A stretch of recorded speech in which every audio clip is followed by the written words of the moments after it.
तो उसका प्रभाव होता है। सुने, ओम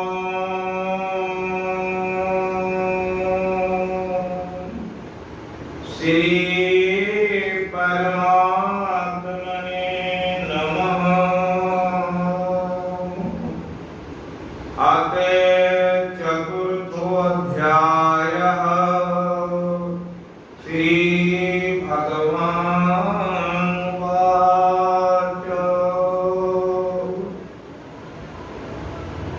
पढ़िए नहीं, सुनिए।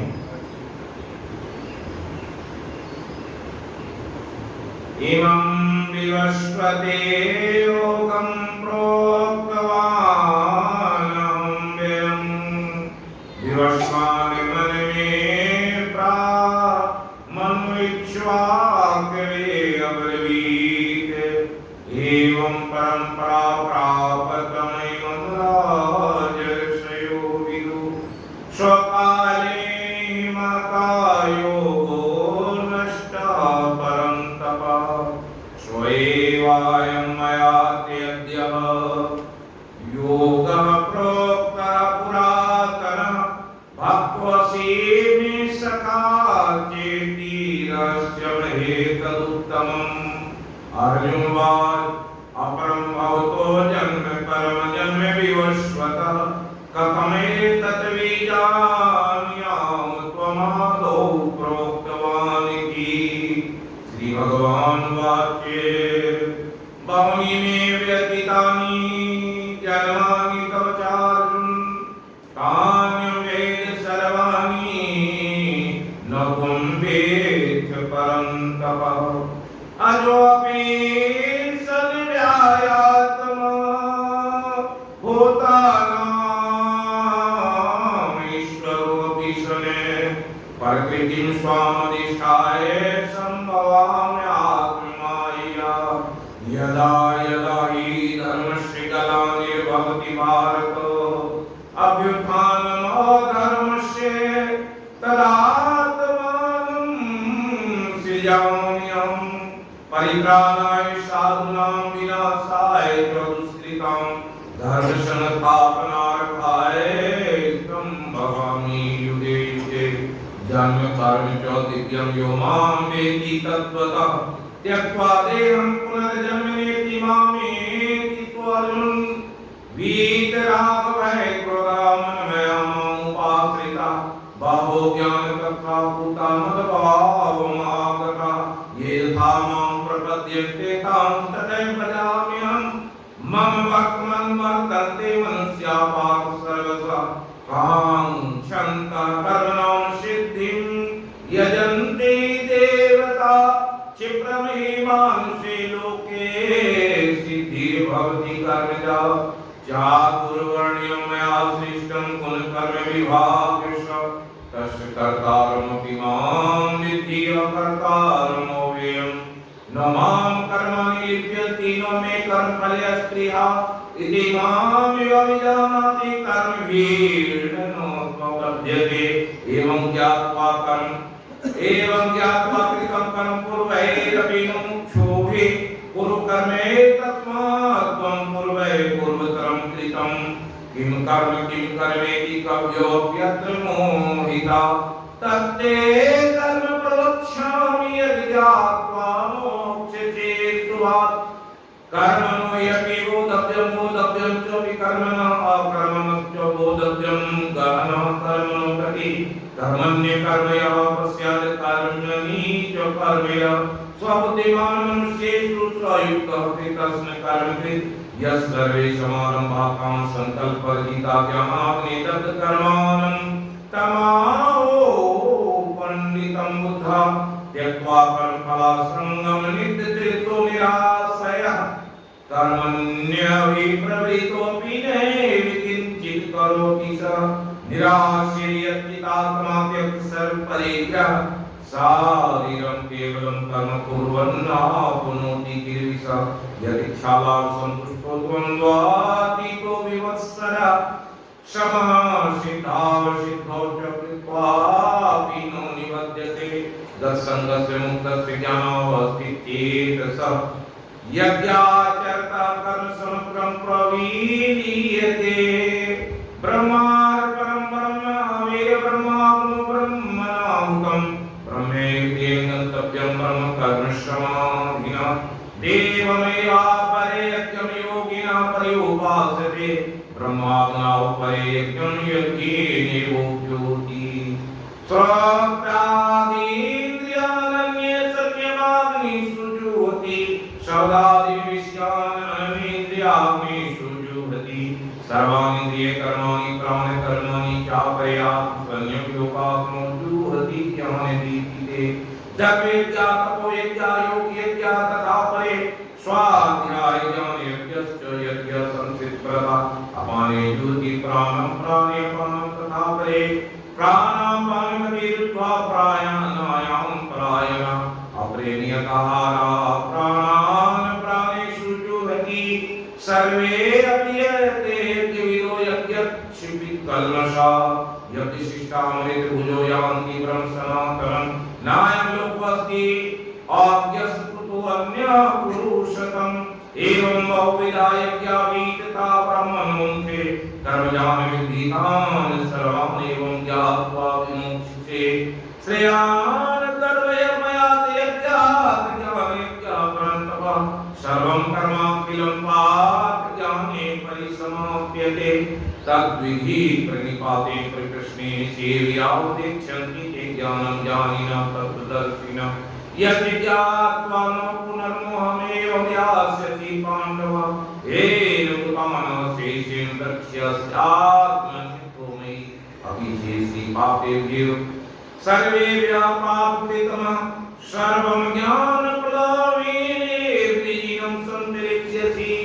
यथेतांसि समिधोऽग्निर्भस्मसात् कुरुते अर्जुन ज्ञानाग्नि सर्वकर्माणि भस्मसात् कुरुते तथा न हि ज्ञानेन स्वदेशं पवित्रमे विद्यते तत्स्वयं योग संसिद्धिं कालेनात्मनि विद्यति सदावान् लब्धे ज्ञानं तत्परसन्यगेन्द्रिये ज्ञानं लब्ध्वा परां शान्तिं चिरेणाधिगच्छति अज्ञश्च सदानश्च संस्यात्मा विनश्यति नायं लोकोऽस्ति न परो न सुखं संस्यात्मनः यो संयत कर्माणि ज्ञानं संचित संशयमात्मन्तं न कर्माणि निवेदन्ति धनञ्जय तस्मात् ज्ञानसम्भूतमहितस्थं ज्ञानासीनात्मनः चित्वैनं संशयं योगम् आतिष्ठति भारत ओम तत्सदिति श्रीमद्भगवद्गीता उपनिषत्सु ब्रह्मविद्यायां योगशास्त्रे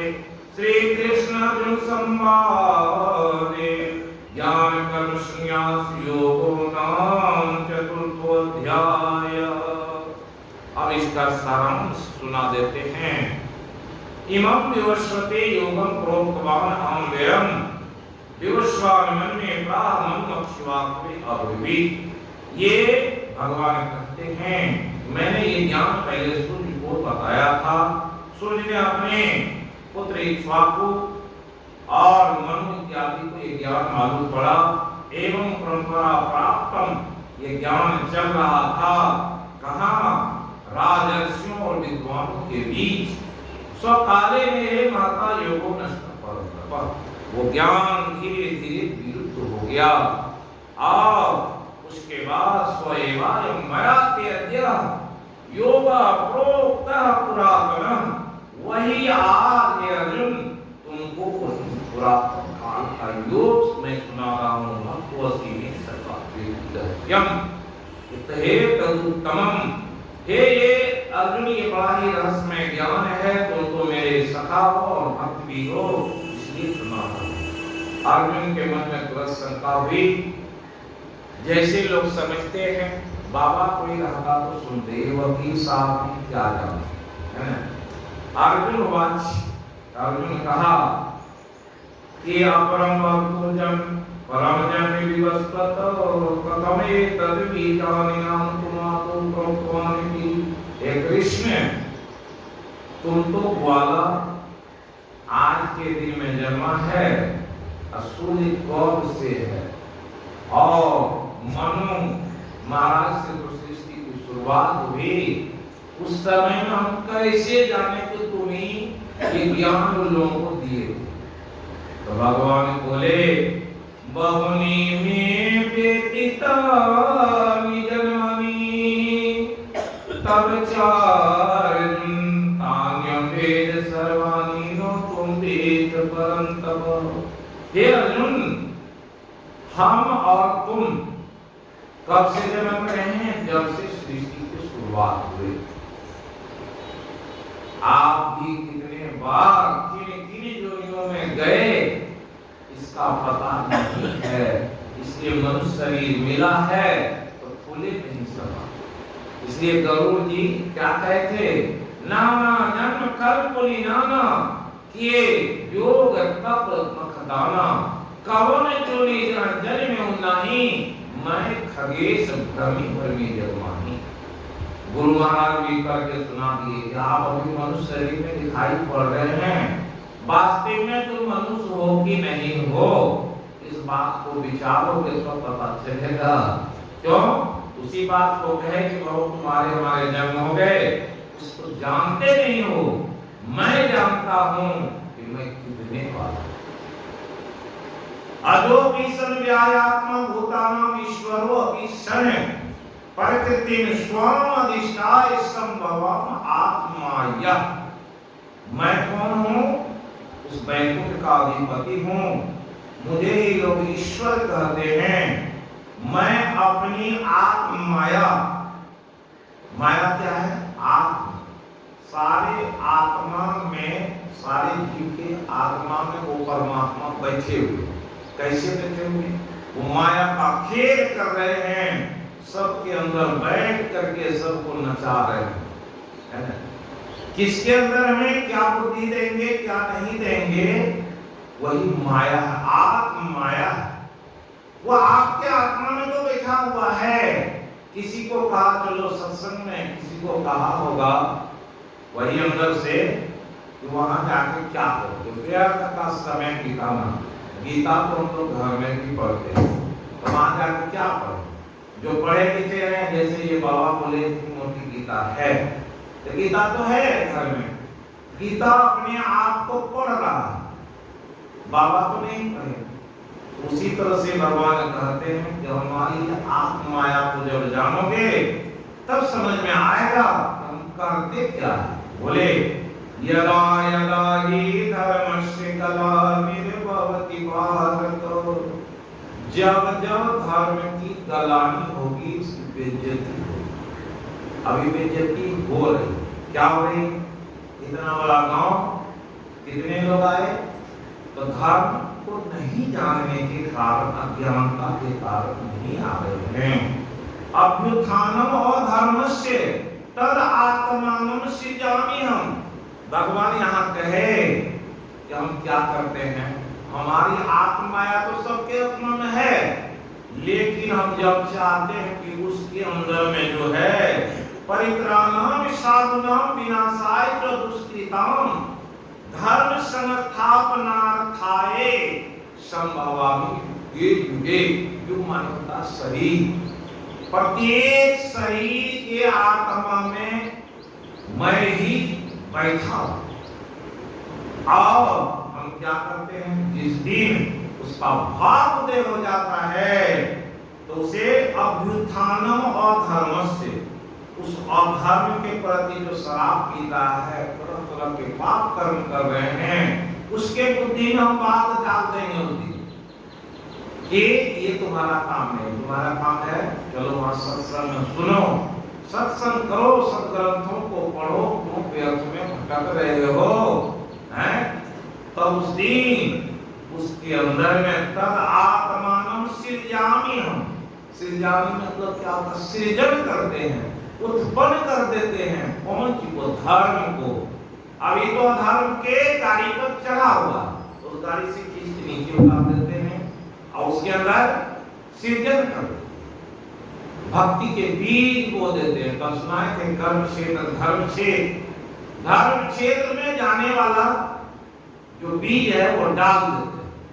मोबाइल में आपका चिप्स लगा देता है, उसमें मन हो सिनेमा भरवा लीजिए, मन हो कि भजन, तो बहुत लोग सुबह में टहलते हैं तो भजन नहीं सुनते हैं, पुराने पुराने गाने सुनते हैं। जो भक्त होते हैं वो क्या सुनते हैं, कुछ भजन सुनते हुए जा रहे हैं मस्ती।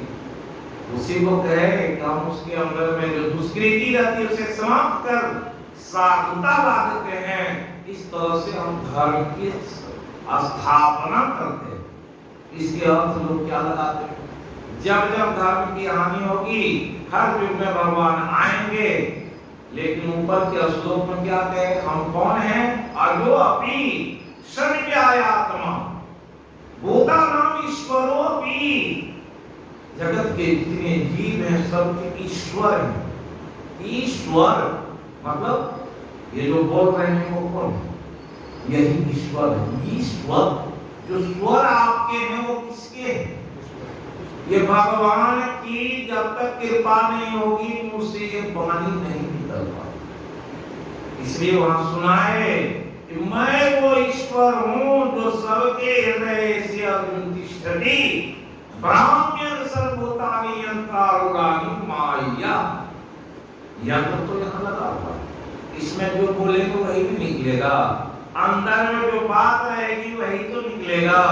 तो भगवान अंदर में है और वो अंदर के लीला को किस तरह से कर रहे हैं भगवान, उस बात को जानिए। इसका अर्थ साधारण भाषा में लोग कहते हैं युग। कौन, 4 युग। हर युग में भगवान आए, तो भगवान तो आए, कितने रूपों में आए। अभी तक 24 अवतार के बारे में सुने, 23 हो गया, 24वां बाकी है। 23 अवतार में भगवान आए और आकर के लोगों को जब जैसे थे, कभी सूअर बन के आए, कच्छप बन के आए, गधा भी बन के आए, तो कभी परशुराम बन के आए, राम बन के आए, कृष्ण बन के आए। और कृष्ण से मिलना चाहते हैं तो कृष्ण क्यों आएंगे। कृष्ण को जो काम था उस समय में, जब जब जो काम था किए और चले, वो तो सबके हृदय में, वो तो सगुण रूप में आए, लेकिन निर्गुण रूप में तो सब जगह। इसलिए कहते हैं भगवान आगे की जो पंक्ति है वो जब समझेंगे तब समझ में आएगा। जन्म कर्म जो दिव्यम यो मां वेति तत्वतः, तत्व से जो जानेगा, कौन सी, अपना जन्म और मेरा जन्म, दोनों जन्म को तत्व से जान लें तो ज्ञान हो जाएगा कि क्या करना, क्या तत्व से जानना है। सुनाए थे, असो गुणमय भावे सूक्ष्म इंद्रिय आत्म भी। आपकी जो सूक्ष्म इंद्रिय, जो चेतना चित्त है, वही जन्म का कारण बनता है। उसी को कहा जन्म और कर्म से। जन्म कर्म से जन्म होता है और इसकी दिव्यता जिस दिन जानोगे, कर्म क्षेत्र में रहे करोगे तो बंधन में पड़ोगे। तो बंधन में जब पड़ोगे तो बांध करके ले जाएगा और कहां छोड़ेगा, किस घर में रखेगा। किसी को सिपाही आता पकड़ के ले जाता है जेल में, कौन से कमरे में उसको रखेगा पता होता है। हाकिम को भी पता नहीं होता कि कौन नंबर पर हमारा में इसको भेजे। वहां यमदूत सब बैठा रहता है, पहले जाता है तो उसकी पहले धोलाई पिटाई कर देता है, जितना साथ में कुछ है उसे निकाल देता है, तब उसे ले आकर के जगह पकड़ाता है। उसी तरह से परमात्मा क्या नाम है, दूसरी कहा त्यक्त्वा देहं पुनर्जन्म नेति ममेति अर्जुन। अब धर्म क्षेत्र में और कि कर्म क्षेत्र में कहाँ है, याद कर लीजिए। जाएंगे रोड से चल रहे हैं, हवाई जहाज का सपना क्यों देख रहे हैं। हवाई जहाज का टिकट नहीं और चढ़ना चाहते।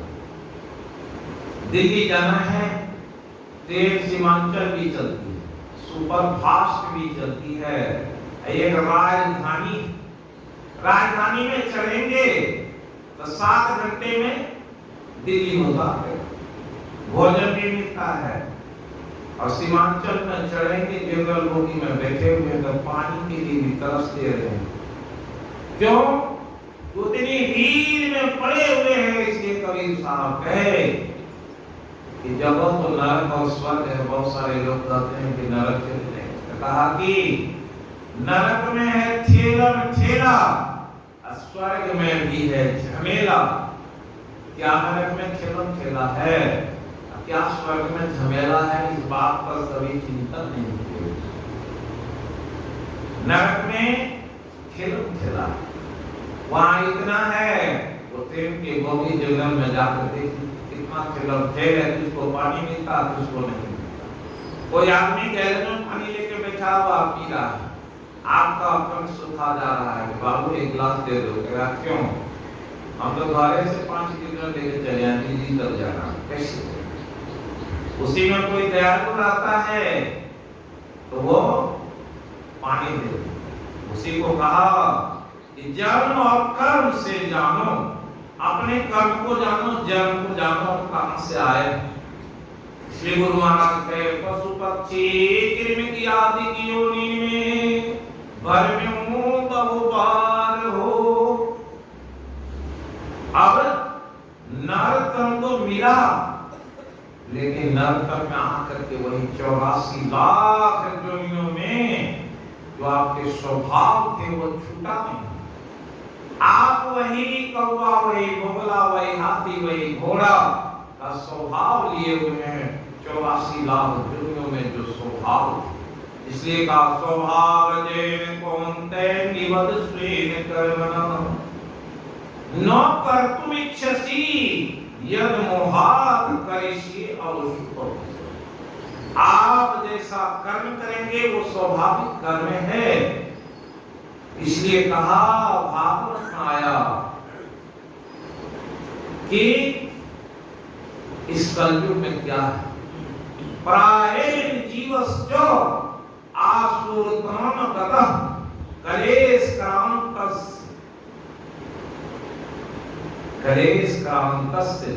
क्या करेंगे, कौन से काम करेंगे? आसुरी प्रीति में पड़ते हैं। प्रायः जीवस्व आसुरतम गतः, क्लेश जो आ रहा है तो उसके शोधन के लिए कौन से कर? क्यों? जीव कैसे आसुरी वृत्ति में चला गया,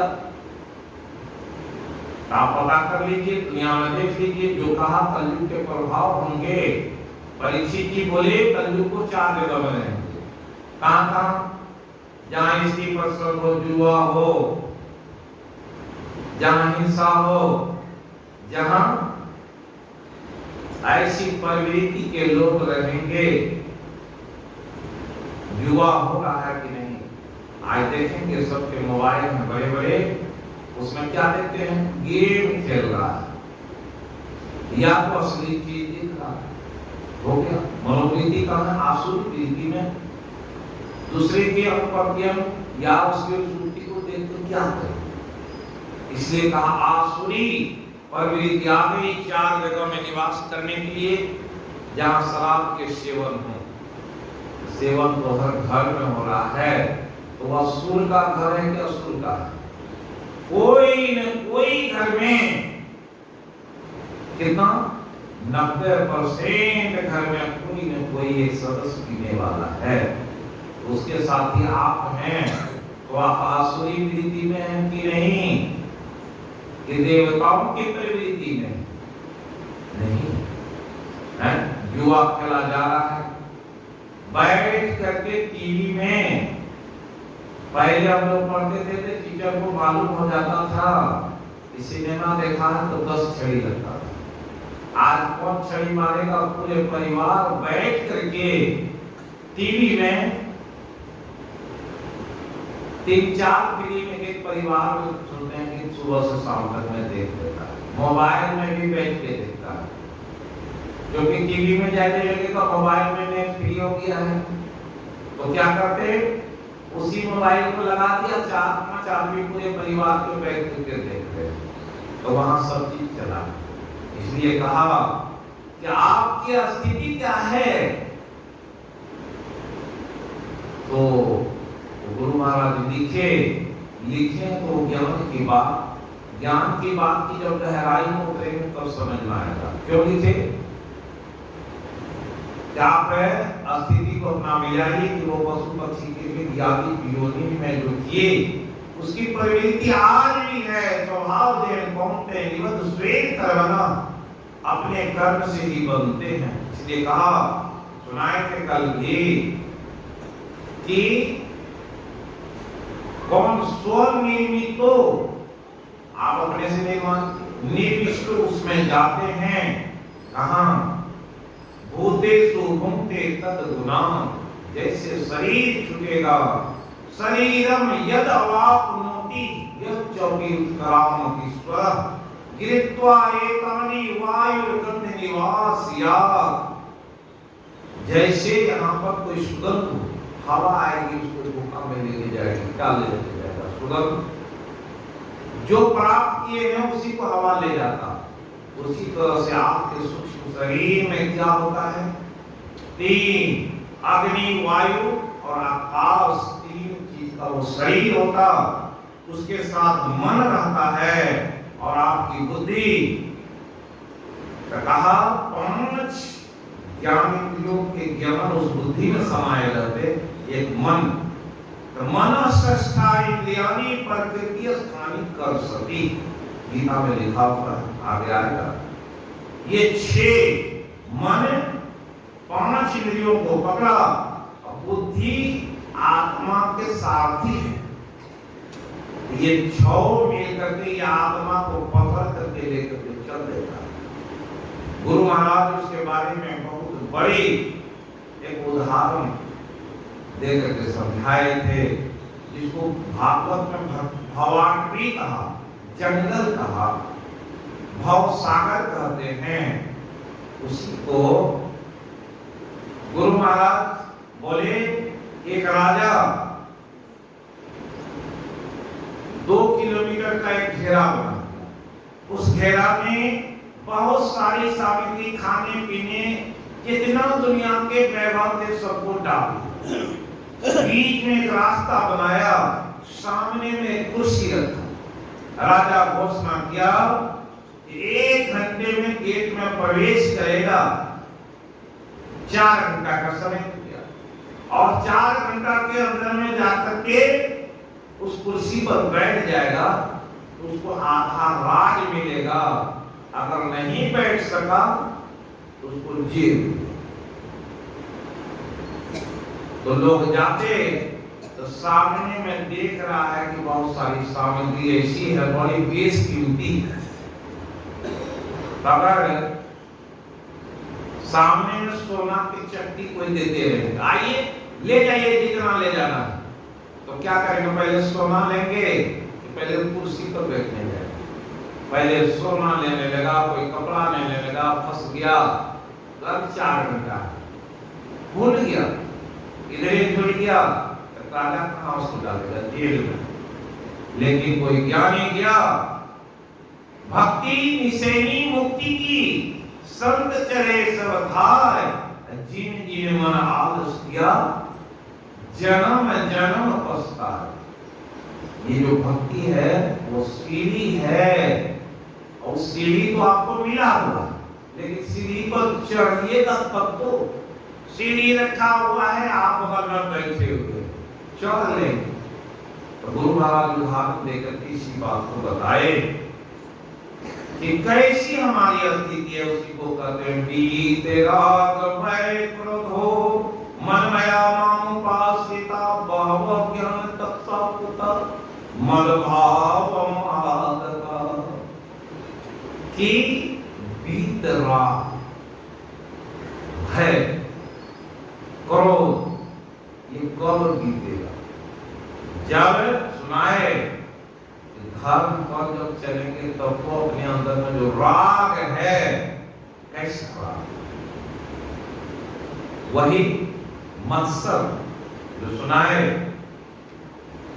कि धर्म प्रोहित के तो अत्र निर्मत्सरा नाम, निर्मत्सरा नाम, किसी से कोई डाह मत करो, कोई राग नहीं रहे, कोई द्वेष नहीं रहे, तब क्या करेंगे? तो भय और क्रोध तो समाप्त हो जाएगा। कब होगा? जब ये भय क्रोध समाप्त कब होंगे? जब परमात्मा के आश्रित होंगे, तब समझ में आएगा कि वहां जाने के लिए कैसा ही कथा क्यों सुनाया गया। भागवत में परीक्षित जी को कथा क्यों सुनाया? सुखदेव जी को कौन है? साधारण पुरुष नहीं, भगवान कृष्ण के अवतार कहे गए। परीक्षित वो अब 7 दिन है,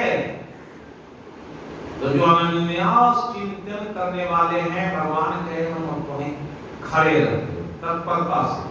उस भक्त को क्या चीज की जरूरत है देने के लिए? तो परीक्षित कहा कि हम तो उसको जानते हैं। किसको? जब हम गर्भ में थे तो उस समय में से ही उनको जानते हैं। कांधे पर गदा लेकर के हमारे चारों ओर घूम रहे थे भक्तों के वश में भगवान। भगवान गर्भ में नहीं गए, लेकिन जब अश्वत्थामा के वो ब्रह्मास्त्र चल गए तो सुभद्रा क्या कर रही? दौड़ी और बोली प्रभु बचाइए। तो भगवान कैसे बचाए? अब तो ब्रह्मास्त्र चल गया, उसको रोक कौन सकते हैं? इसलिए स्वयं एक घेरा बना और उस घेरा में स्वयं उसके रक्षक घूम रहे हैं। इस परीक्षित को रक्षा क्यों करना है? जब महाभारत के प्रसंग को सुनेंगे तो जब जिस दिन सुभद्रा के उस रस्सी को पकड़ा रहे थे, उसी दिन कहते किसी के वंशज तुम्हारे राज्य के रक्षक हो, क्योंकि वहां क्या हो गया है? जो तुम्हारे दूषित हो गए सब, इसलिए भगवान उसकी रक्षा करें। वही परीक्षित को अब समय क्या है? उसे ज्ञान देने। तो सुखदेव जी वहां पहुंच गए। सुखदेव जी जैसे आए, उस आसन पर बैठाए और उनसे पूछे कि बताइए 7 दिन अगर समय रहे उसमें क्या करना चाहिए? तो सुखदेव जी उन्हें सुनाए कि 7 दिन में सिर्फ श्रवण करना चाहिए। क्या? तो भगवान के लीला गुण धाम का श्रवण करना चाहिए। तो श्रवण करने से क्या होता है? उसमें तुम्हारी गति हो जाएगी, तुम्हारी मति लग जाएगी, तुम्हारी बुद्धि लग जाएगी, तो कुछ भी संशय नहीं है कि तुम परमात्मा में उस समय में निवास नहीं करोगे। अगर कुछ कहते ध्यान करने के लिए तो मन इधर-उधर चला जाता। कथा में रस होता है और वो प्रेम रस से कोई सुनता है तो उसमें वो प्रतिष्ठित हो जाता है। इसलिए कहा हृदय अवरुध्यते यत्र कीर्ति भी शुश्रूषि, अपने कर्म से और अपनी सेवा से वो जुट जाता है, तो परमात्मा उसके हृदय में अवरुद्ध हो जाते हैं। इसलिए कृष्ण वो तो अपने हृदय में बैठा लिए और व्यास की कथा सुनाए। और किसकी कथा सुनाए? कथा सुनाए भक्तों की, अब भगवान के अवतारों की, उसकी लीला की। पूरे भागवत में क्या है? जितने भक्त हुए उसकी कथा है और भगवंत की कथा है। भक्त भगवंत गुरु चतुर नाम बपुए। ये भक्त और भगवान की जो लीला गाथा सुनते हैं उससे मन पवित्र हो जाता है। वैसे करने की प्रेरणा दी, इसलिए कहा कि उसके बहुत सारे ऐसे हमारे ज्ञानी तपस्वी भक्त हुए, जो मद भावम आगता, मेरे भाव के अनुसार मुझ में समा हो। कौन को समाये? जिसके राग, भय और क्रोध समाप्त हो गए थे, वही आया। ये यथा माम प्रपद्यन्ते तांस्तथे भजाम्यहम्, मम वर्तमान वर्तन्ते मनुष्याः पार्थ सर्वशः। भगवान कहते हैं, जो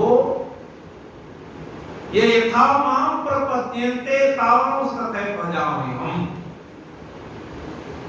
भगवान कहते हैं कि जो मेरा जिस तरह से पूजा करता है, भजन करता है, स्मरण करता है, मैं भी उसका क्या करते हैं?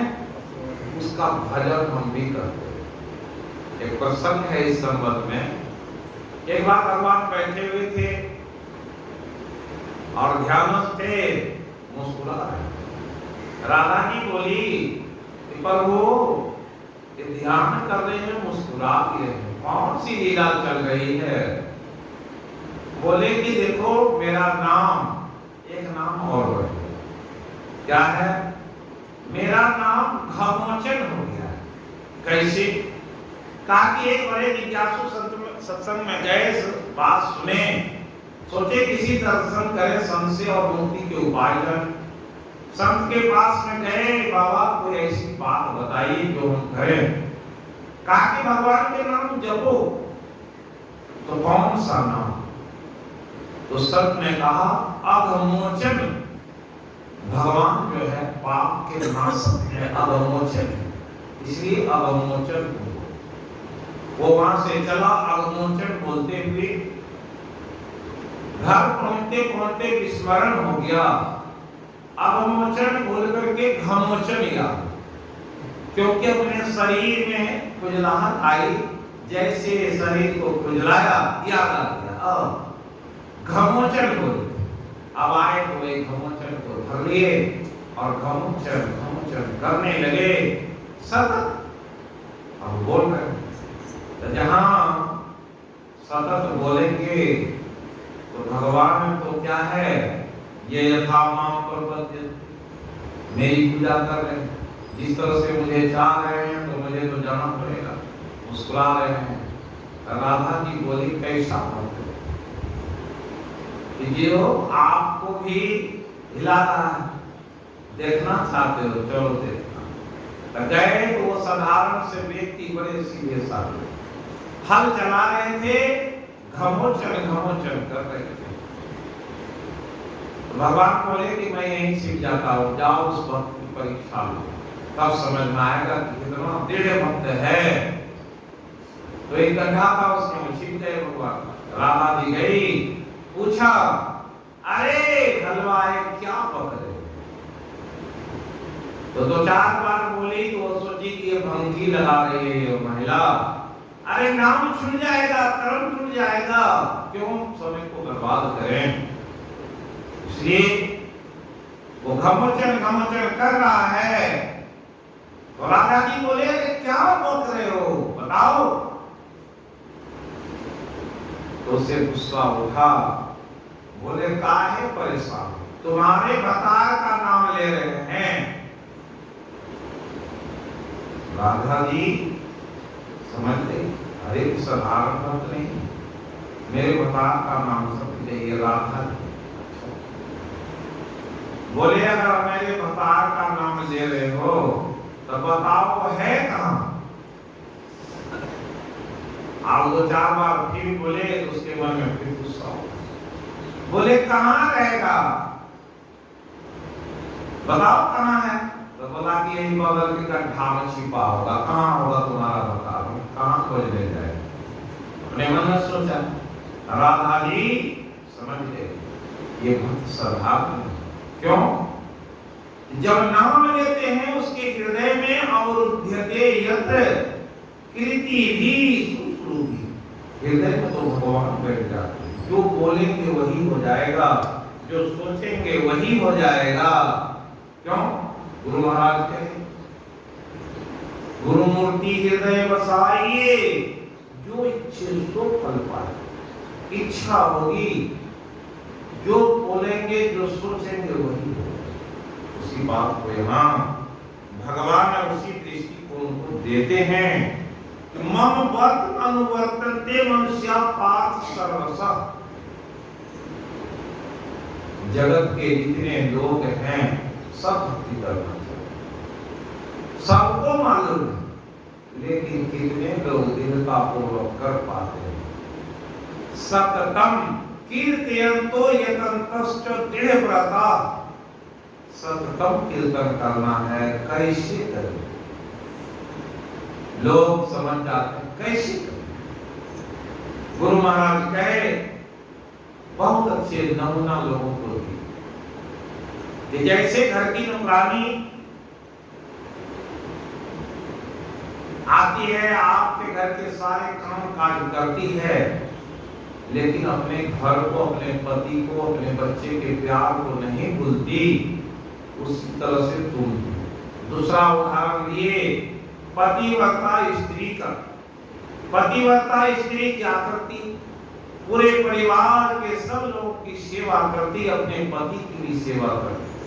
पति से जो प्रेम है, उसकी जो याद है, उससे याद में उसके वो डूबती है। कोई काम कहीं रुकता नहीं है। सब्जी में नमक देना है, मिर्चाई देना है, कितना देना है, सब याद है, और अपने पति की भी याद रखती, स्मरण में है। कर से कर्म करो विधिनाना मन राखो जब के पास।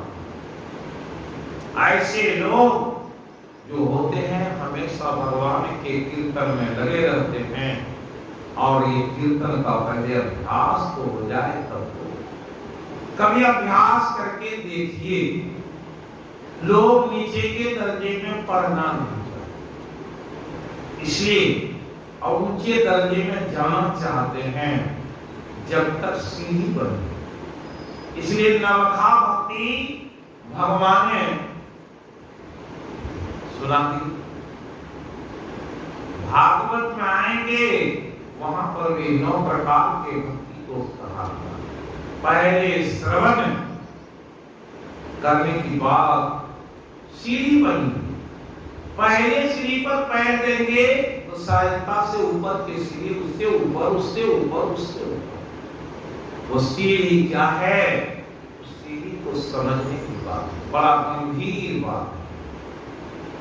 प्राइमरी स्कूल में बच्चे पढ़ने जाते हैं, अभी सरकार खिचड़ी बांटती है। खिचड़ी बच्चे लोग बड़े चाव से खा रहे हैं, लेकिन कॉलेज में खिचड़ी देने जाएगा तो कोई खाएगा? कोई विद्यार्थी नहीं। क्यों नहीं खाएगा? उसे ज्ञान हो गया है, खिचड़ी कैसे पका, नहीं पका, कौन पानी डाला, नहीं डाला, नहीं। इसलिए उस सीढ़ी पर कौन चलेगा?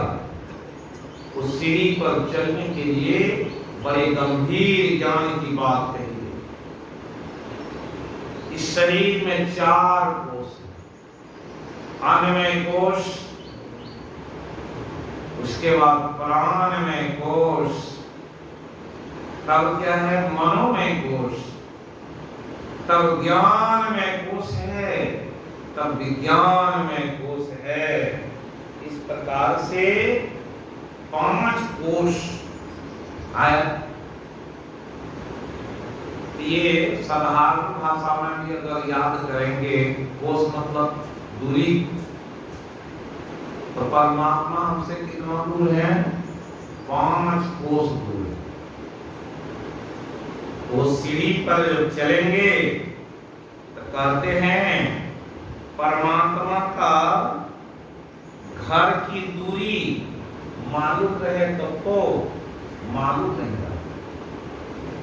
लोगों को मालूम नहीं, जाना चाहते हैं कितना दूर मत खोजे।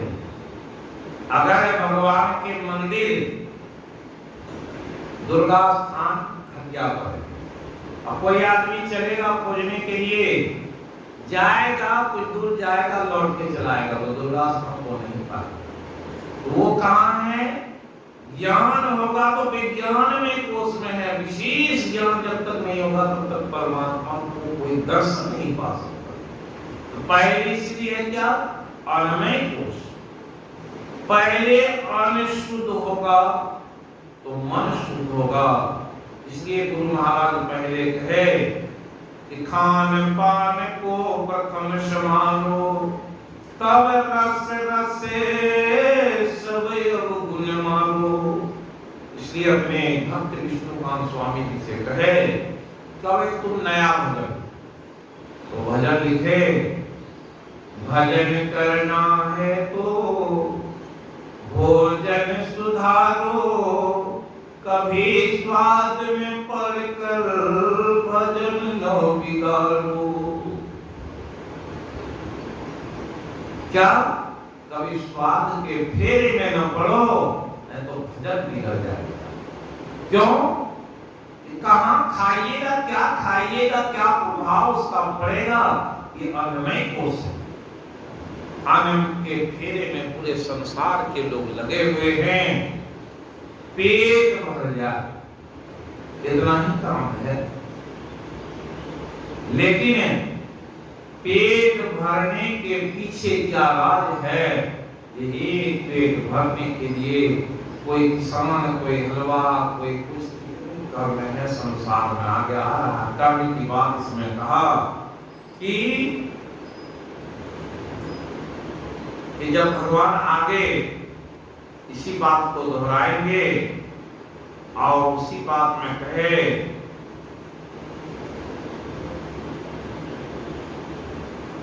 अन्नमय कोश, अन्न कैसा उस पर विचार करना पड़ेगा। शुद्ध अन्न खाएंगे, शाकाहारी भोजन होगा तो वो अन्न आपको, आपके मन को दुरुस्त करेगा।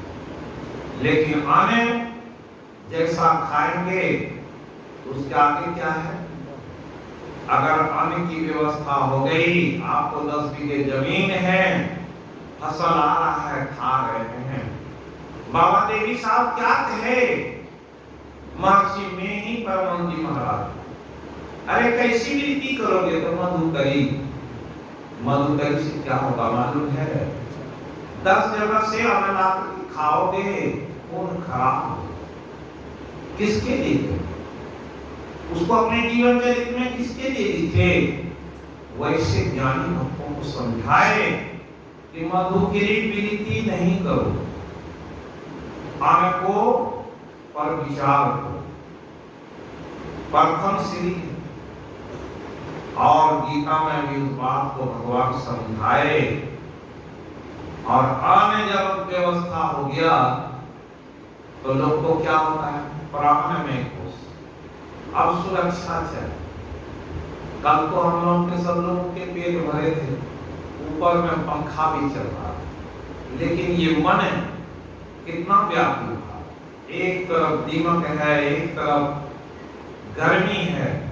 उसी को तो भगवान समझाए दूसरे अध्याय में कि मात्रा स्पर्शास्ते कौन्तेय शीतोष्ण सुख दुखेषु आगमा पायिनो नित्यः तान तितिक्षो भारत। इसे सहन करना जानो, इसे झेलना जानो, तब तो भक्ति हो। 18 महीने गुफा में रहे गुरु महाराज। 18 महीने में कितनी गर्मी, कितनी सर्दी, कितने कष्ट आए होंगे। प्यास लगी होगी तो क्या हाल हुआ होगा, भूख लगी तो क्या हाल हुआ होगा। समझिए साधारण से एक ओमानंद जी भजन गाते हैं कि भक्ति इतनी सस्ती भी नहीं, जीवन को दांव पे लगाना पड़ता है। जब तक अपने जीवन को दांव पर नहीं लगाएंगे तब तक बेड़ा पार नहीं होगा। इसलिए भगवान उस आत्मज्ञान की उस दृष्टि में कहे कि आत्मा पायिनो नित्यः तान तितिक्षो भारत। इसको सहन करना सीखो, सहन करना सीखो। जो इसे समझ लेगा उसके अंदर भक्ति आ जाएगी। गुरु महाराज वैसा किए। अन्नमय कोश के बाद प्राणमय कोश उसकी सुरक्षा में लगे। जैसे भोजन हुआ तो क्या कहते हैं, लेटने के लिए जगह चाहिए। क्योंकि ये भोजन तो हो गया, तब इसको पचाएंगे। पचाने के लिए जो कीर्तन कीजिए, जोर जोर से पच जाएगा तुरंत। जब हम लोग पढ़ते थे, जोर जोर से पढ़ते थे, भोजन पच जाता। 1 घंटे के बाद भूख लग गई तो फिर खाना है, तब पढ़ा जाए। जोर जोर से कीर्तन कीजिए। व्यास जी दिए 8 महीने तुम जोर जोर से कीर्तन करो, सब अभ्यास हो जाए। कोई व्यक्ति ध्यान कर करके विज्ञान में कोष में नहीं पहुंच सकता। देखा कलेश तो अधिकतरस्ते साम अव्यक्ता चित्त साम अव्यक्ता ही गति दुखम देव धीरावाप्यते। कलेश करने ध्यान करेंगे, घंटों बैठेंगे, घंटे में कुछ नहीं होगा। 3 घंटे तक जब तक नहीं बैठेंगे तब तक कुछ नहीं होगा। लाख जतन करके रख जाए। इसलिए बाबा देवी साहब कहे, अरे लाला तुम ज्ञान मांग रहे हो, अगर 2 घंटे भी ध्यान में नहीं बैठा तो संत मत के ज्ञान को लोग झूठा समझेंगे। आज कितने लोग 2 घंटे बैठने वाले नहीं बैठ सकते। 4 घंटे का 4 से 8 रखे। जहां भी हम करते हैं 4 घंटे 5 घंटे के भी रहते हैं। तो बहुत सारे सत्संगी कहते हैं कि 4 घंटा कैसे बैठे। बहुत सारे महात्मा को एक जगह बुलाए थे, चौकी 4 चौकी लगा, सबके आसन लगे, पहले गिनाए 4 घंटा कैसे बैठे। अरे 4 घंटा नहीं बैठेंगे तो उठ करके बैठो, कोई हम मना नहीं कर रहे। तो दूसरे दिन से आना सब बंद। 4 घंटा कौन बैठेगा? 4 घंटा बैठेंगे तो एक अभ्यास हो जाएगा। पैर को मोड़ चोड़ करके कैसे भी बैठेंगे। 7 दिन का एक कार्यशाला ट्रेनिंग, शिक्षक को ट्रेनिंग दिया, सत्संगों का कौन ट्रेनिंग। ये 7 दिन का ट्रेनिंग है। बैठेंगे 4 घंटे, कैसे भी बैठेंगे तो अभ्यास हो जाएगा। और वो अभ्यास कैसा होता है उसका पता चल जाएगा। मनोमय कोश, जैसे अन्न में कोश भरा तो मनोमय कोश आया। अब घर चाहिए तो कैसा घर, झोपड़ी है, खोपड़ी है, टीना है, तो सब चाहेंगे कि ऐसा घर बन जाए, उसमें पंखा लगा हो। याद कर लीजिए, जब हमारा घर था टीना, तो टीना के घर में सोचते थे पंखा लग जाता तब अच्छा होता। पंखा लगा तो अब क्या है, ध्यान करने लगेंगे तो जैसे हवा लगा, शीतलता आई तो मन में होगा थोड़ा भी सो लेते हैं, तब फिर करें। 3 बजे उठिएगा, नींद टूटा और पंखा चलाए, बैठ जाए, नींद आ जाए। सोचिएगा जब थोड़ा देर सो लेते, 4 से 5 करें। सोए तो 6 बजे नींद टूटा, क्या देखते, अरे कितना गया, 6 बज गया, समय की। तो मनोमय कोश आनंद जैसा रहेगा सात्विक, तो नींद नहीं आएगा। अभ्यास करके देख लीजिए। अर्जुन को पूरा पेश करते हैं, नींद पर विजय। लक्ष्मण 14 वर्ष तक सोया नहीं, क्यों? अन्न नहीं खाया था। क्या खाया था? कंद और मूल खाया। अन्न का दर्शन नहीं हुआ। इसलिए सात्विकता में फल को विशेष कहा है। फल खाएं तो देख लीजिए नींद स्वतः पहुंच। नींद तो उससे अन्न में, अन्न जैसे खाएंगे, जितना खाएंगे पचेगा तो अपना प्रभाव दिखाएगा, मन को प्रभावित करेगा। जैसा अन्न वैसा मन। गुरु महाराज है बड़ा बाबू के सत्संग, वो जेल के बड़ा बाबू गए, भोजन किए, पढ़ लीजिए जी। रात में सोए तो देखे खाली चोरवा सब आ रहा है। गुरु महाराज को पूछे, सरसेवी जी ये गृहपति कौन काम करते? तो बोले कि ये जेल के बड़ा बाबू। ओहो, समझ गए, वही जेल का पैसा था, हम खरीदे होंगे, वही हम लोग को खिलाए और वो हर रात चौबा को दिखाए। तो गुरु महाराज बोले देखिए वो इसलिए लिखे हैं, आदेश नहीं किए, क्योंकि उनको प्रचार करना है। साधारण सा भी भक्त है, कोई बड़े बड़े भी भक्त है, विद्यार्थी सब किसी का होता है। स्कूल में पढ़ने वाला सब आया है, मास्टर सबको पढ़ा रहा है, जो तेज है कलेक्टर बनना है उसकी बुद्धि तो कुछ अलग होती है। वो जो पाठ दिया है उसको पढ़ के जाता है और मास्टर साहब बोलते हैं बोलो ये 5 को 5 से गुना करेंगे, वो उसके तुरंत बोलता 25। अब वो विद्यार्थी जो बुद्धबोध है वो सोचता 5 को 5 से गुना कैसे करेंगे, पहले ये बात सोच के कर जाता है। तो वैसे ही गुरु महाराज सबके लिए ज्ञान, इसलिए कहा सत्संग योग मेरा प्रतिनिधित्व करेगा। सत्संग योग में जो ज्ञान है वो कितनी उच्च प्रकाश का के ज्ञान है, उसको जरा पढ़ के तो देखिए और विचार करके तो देखिए। बड़े बड़े महात्मा खूब सत्संग करते हैं, लेकिन सत्संग योग याद है तो नहीं याद। रोज वही वेद मंत्र को युंजान, 4 मंत्र है, चारों मंत्र याद नहीं है। पूछिएगा अगर परीक्षा ले ली जाए कि भाई ठीक है आप लोग परीक्षा लीजिए, कितने लोग महात्मा हैं कितने लोग नहीं हैं, सबके आगे रख दिया जाए, चारों वेद मंत्र को लिख दीजिए, उसी में सब 12 मार्क फेल हो जाए। क्यों? हमने वो सब नहीं किया। मनो में कोश की क्या स्थिति होती है, मन के बस में पड़े तो मन को कहाँ नचा रहा है, उसके ऊपर कोश है। अन्नमय कोश मनो में, और मन जब अस्थिर रहेगा तब तो ज्ञान में जाएंगे। तो ये मन के बाद प्राण में कोश कैसा है, ये प्राण को ऊर्जा देता है, यही शक्ति देने वाला है। और इस प्राण को ठीक करने के लिए क्या अन्य है, उधर विशेष नहीं जाएंगे। और ज्ञान में कोश में जैसा खाएंगे अन्न, गुरु महाराज समझा दिए कि वैसे आपके ज्ञान में रहेंगे। आज लोगों की क्या स्थिति, हम बोलते हैं तो बहुत जगह लोग बड़ी इस पर परेशान हो जाते हैं। आज हमारी आदत बदल गई, भंडारा रोज हो रहा है, गांव घर में अन्न शुरू होता है, 2 महीने रोज भंडारा।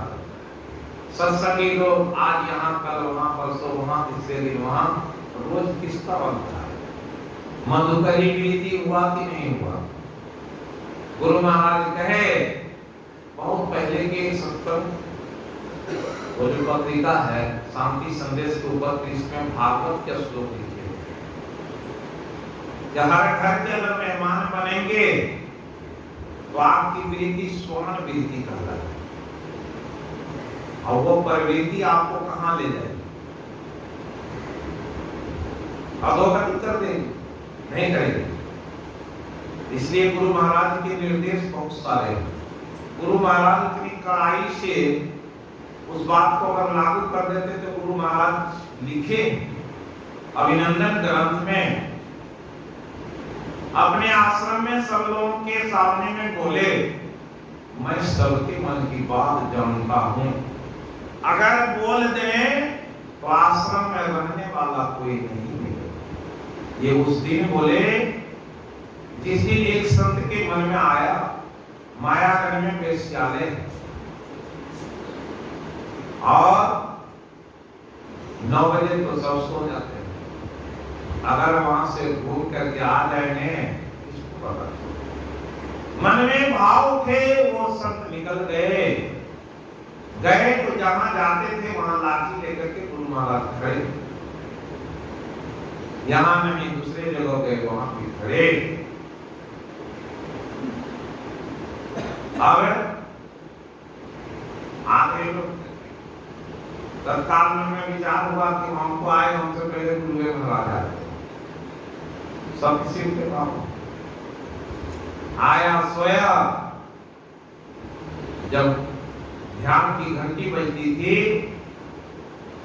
तो सब लोग गुरु महाराज को प्रणाम करने जाते थे। वो गए, उससे कहा क्या हो, आज तो आप बहुत परेशान। बहुत प्रसन्न। तो बोले हुजूर आप नहीं, ये मन में भाव उठा था वो आप नहीं होगा, क्योंकि आप तो वहां भी मिले।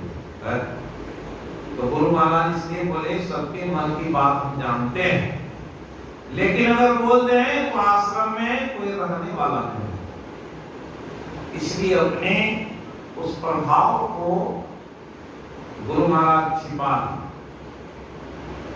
तो वही बात यहाँ आया, प्राण में कोश, प्राण की क्या स्थिति है आगे उसी बात को बताए हैं भगवान। प्राण से ही अपान, प्राण वायु, प्राण 5 वायु, 10 वायु का खेल है इस शरीर में। 5 वायु, प्राण वायु, अपान वायु, समान वायु, दान वायु और व्यान वायु। ये 5 वायु शरीर में निरंतर चल रही। ऐसे 49 वायु मरुदगन में 49, ये 49 वायु यहाँ से आकाश पाताल तक स्वर्ग तक जाती है। उसमें 10 वायु हमारे अंदर है और 10 वायु का खेल है। वायु के बिगड़ जाने पर रोग ही होता है, इसलिए ध्यान करने पर रोग से छुटकारा मिल जाता है। इसलिए बड़े बड़े संत लिखे कि दूर हो जाता है हर गम नित्य निरंतर ध्यान से। नित्य और निरंतर अगर ध्यान करेंगे जो रोग है वो भी दूर हो जाएगा। कैसा ध्यान? पहले सात्विक स्थिति में आएंगे, सत्वात् संजायते ज्ञानम, वो ज्ञान मतलब परमात्मा है। सात्विक स्थिति में रहेंगे तो वो परमात्मा क्या है? सत्य है। इसलिए भागवत के पहले श्लोक में दिया, सच्चिदानंद रूपाय विश्वोत्पत्त्यादि हेतवे तापत्रय विनाशाय श्री कृष्णाय वयं नमः। ये कृष्ण वो वयम नुमा कहा, राधा और कृष्ण दोनों को प्रणाम किए। वो तापत्रय विनाशाय है, इसलिए भागवत के श्लोक में कहा गया, जन्माद्यस्य यतोऽतरतः अन्वयात् अर्थेषु अभिज्ञस्वराट् तेने ब्रह्महृदायादि कवे मुह्यन्ति यत् सूर्यः तेजोवारी मृदाम यथा विनिमयो यत् सूर्यः। ये तेजोवारी मृदाम विनिमयो यत् सूर्यः, ये शरीर तो मिला आदि कवि मुह्यन्ति यत् जंतु। आदि कवि कौन है? आदि कवि मतलब जानकार ब्रह्मा जी। ब्रह्मा जी आए, सृष्टि की रचना हुई और उसे कैसे ज्ञान हुआ? तब पहले तो शब्द आया उनके सुनने में, फिर वो आया, तब किए तो सारी सृष्टि की बात मालूम पड़ी और सब कुछ हो गया। संसार के लोगों को कहा तेजोवारी मृदाम, रोड पर चलेंगे अभी धूप में तो कुछ दूरी पर मालूम पड़ेगा कि वहां पानी है। ये क्या है? मृग तृष्णा। हम लोगों को संसार में मालूम पड़ता अच्छे अच्छे चीज खाएंगे तो शरीर में शक्ति आ जाएगी, तब ध्यान। लेकिन अंदर में जो कोश है उस कोश में सब कुछ भरा हुआ। प्राण में कोश, उसके बाद ज्ञान, तब ज्ञान में कोश है। इस तरह से जाएंगे, आगे व्याख्या इसकी करेंगे।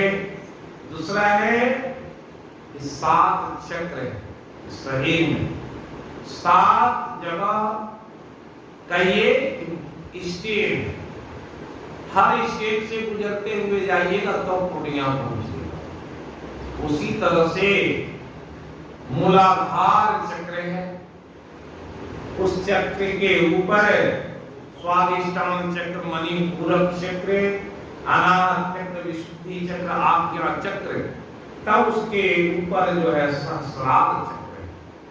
इसका ऐसा कहा, ये मूलाधार चक्र जिसे आधार चक्र कहते हैं, उसे भौम मंडल कहते हैं। वो पृथ्वी से सटा हुआ, जैसे बैठे तभी जमीन पर बैठे हुए।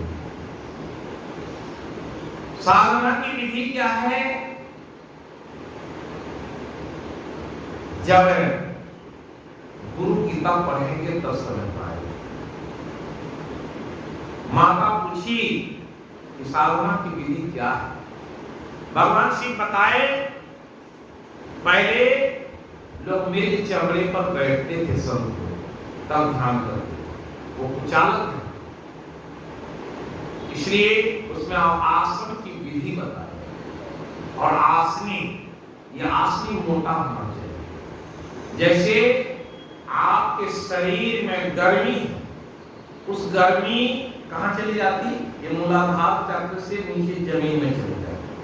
अगर मोटा आसन रहेगा, महात्मा सबको देखते हैं मोटा आसन बिछाते, उस पर कई ये देते, जिसको गीता में 6ठे अध्याय में इसकी व्याख्या करेंगे। तो जब बैठते हैं तो आपके शरीर गर्म हो जाता है। पहले घंटे में बैठेंगे, 15 मिनट के बाद शरीर गर्म होने लगता है। ये पैर आपके जूतर गर्म हो जाते हैं। पहले घंटे में जो गर्मी होता है वो साधारण है, दूसरे घंटे में ये तावा के समान हो जाता है। कैसा? तावा, जैसे रोटी जिस पर बनाते हैं वैसा। तीसरे घंटे में वो आग के समान मालूम पड़ता है। कभी बैठ करके देखिए, 3 घंटे बैठेंगे तब समझ में आएगा। हम एक साथ 6 घंटे बैठ सकते हैं कहीं, तो वो 6 घंटे जब बैठते हैं तब समझ में आता है, तब परमात्मा की लीला का अनुभव। ये शास्त्र ऐसे याद नहीं, याद करके देखिए। एक अध्याय गीता याद कीजिएगा, 6 महीने का समय देते हैं, नहीं याद। याद कर लीजिएगा, रात में सोइएगा ना, वही नींदे में सब उड़ जाए। सुबह में सोचिएगा धर्म क्षेत्र कुरुक्षेत्र, उसके आगे क्या था तो पता चलेगा वो शब्द नहीं आ रहा। किसी इसमें बैठिएगा, एक प्रोफेसर साहब हैं, वो बड़े यत्न से हमारे पीछे चले। जब जाते किसी मंत्र पर पहुंचते, तब इमं विवस्वते योगम प्रोक्तवान हम वेयम। अब नीचे में फिर क्या लाइन है? विवस्वान मन में, आप भूल गए, उसके बाद तुम शब्द लाइन गायब। क्यों? कि सात्विक स्थिति में नहीं है, इसलिए वो सत्व रुकेगा कैसे? पात्रता चाहिए। पात्र रहेगा, दूध देने के गए कोई किसान आपको मुफ्त में दे देगा, लेकिन पात्र सही नहीं है, जैसे दूध पड़ा फट जाएगा। क्यों फट गया? इसलिए फट गया पात्रता। कल बता रहे थे कि दिव्य ज्योति का यहाँ कार्यक्रम हुआ, लोग बहुत सारे ज्ञान लिए। उस प्रकाश का प्रत्यक्षीकरण एक क्षण में करा दो, लेकिन दूध तो दे दिया, वो रहेगा किस पात्र? पात्रता नहीं है, पात्रता नहीं है तो वो प्रकाश दिखा दिया जाता, वो अनंत देवी को सुना दिया जाता है, लेकिन वो रुक नहीं पाता, इसलिए कि पात्रता के अभाव में ज्ञान बड़े मुझको, लेकिन रुका। उसी ज्ञान को ठहराने के लिए कहा कि ये मूलाधार चक्र को स्थिर करना है तो आसन भगवान शिव बताए कंबल की या ऊन का हो, ऊन नहीं तो आज के जैसे ये कालीन बना है फिर उसका ये क्यों बिछाए? ये आसन है, इस पर बैठेंगे, कुचालक है, आपकी गर्मी नीचे नहीं जाएगी, वो सुरक्षित रहेगी। मोटा आसन पर बैठेंगे जब 15 मिनट में शरीर गर्म हो जाएगा। जाड़ा कैसे बचते हैं? रजाई क्या करता है? रजाई गर्म नहीं है, आपके शरीर की गर्मी को रोकता है, तो आपके शरीर की गर्मी सुरक्षित हो जाती, तो धीरे धीरे शरीर की गर्मी से आप गर्म हो जाते हैं, तब कहते हैं रजाई गर्म। रजाई में उड़ी हो तुरंत दूटा छेद हो, उस छेद से आपकी गर्मी निकल जाती है, जाड़ा होता है। कंबल अभी चला है, फिदर कच्छ, जब उसे ओढ़ते हैं तो क्या उसमें छेदा नहीं रहता, तुरंत शरीर गर्म हो जाता है। इसलिए भगवान शिव बताए मोटा आसन होना चाहिए, उचालक होना चाहिए। सबसे उत्तम मृग के चमड़े होते हैं, उस चमड़े में आर पार गर्मी नहीं जाती। इसलिए मूलाधार चक्र को ठीक करेंगे, वो आधार है और वो भूमि मंडल पर स्थित है, भूमि। और इसलिए कहा है गीता माया कैसा वो होगा। उसके बाद स्वाधिष्ठान चक्र है। ये स्वाधिष्ठान चक्र में क्या है? जल है। ये मूलाधार से ऊपर जल चक्र है, स्वाधिष्ठान में जल का नियंत्रण है। आपकी स्थिति जब जल चक्र में जाएगी, पूरे शरीर में जल की कमी नहीं होगी, प्यास नहीं लगेगी। उससे ऊपर उठेंगे, मणिपूरक चक्र में अग्नि है। वो मणिपूरक चक्र कहाँ है? नाभि से ऊपर है। और वहां क्या होता है? अन्न खाते हैं, अन्न से अग्नि प्रकट होती है। वो अग्नि का संबंध नाभि से है और वो शरीर को ऊर्जा देता है। आप बैठे रहे 7 दिन तक, तो ये पानी और अग्नि दोनों शरीर में समान रूप से चालित होते रहता है। इसे कहते हैं, उसके ऊपर जो है उसका नाम है अनाहत चक्र।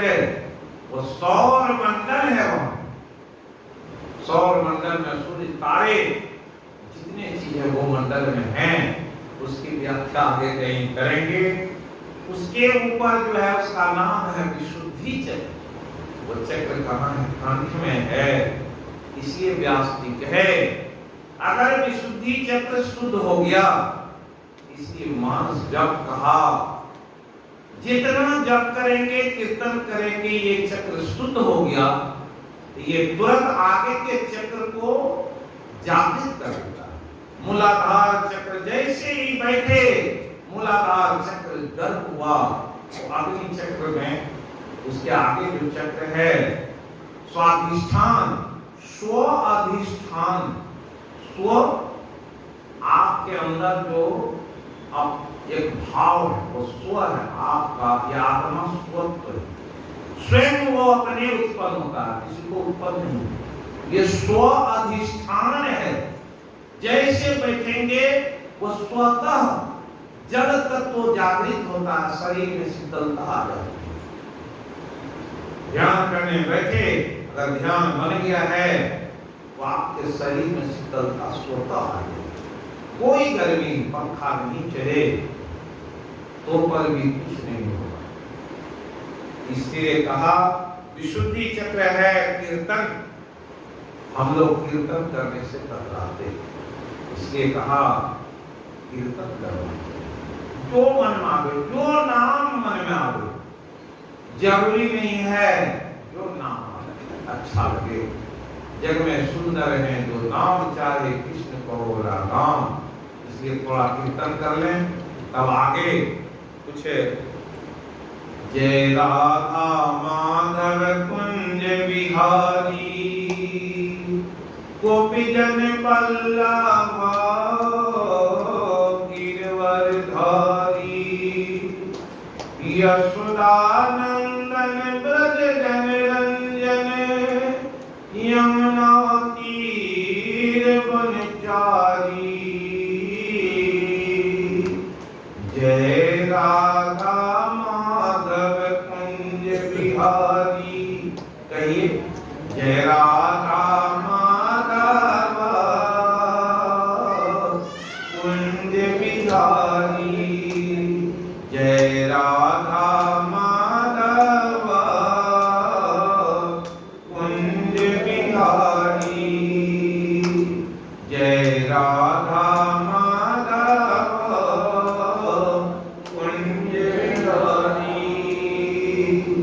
गोपी जन वल्लभा गिरिवरधारी यशोदानंदने ब्रज जन रंजने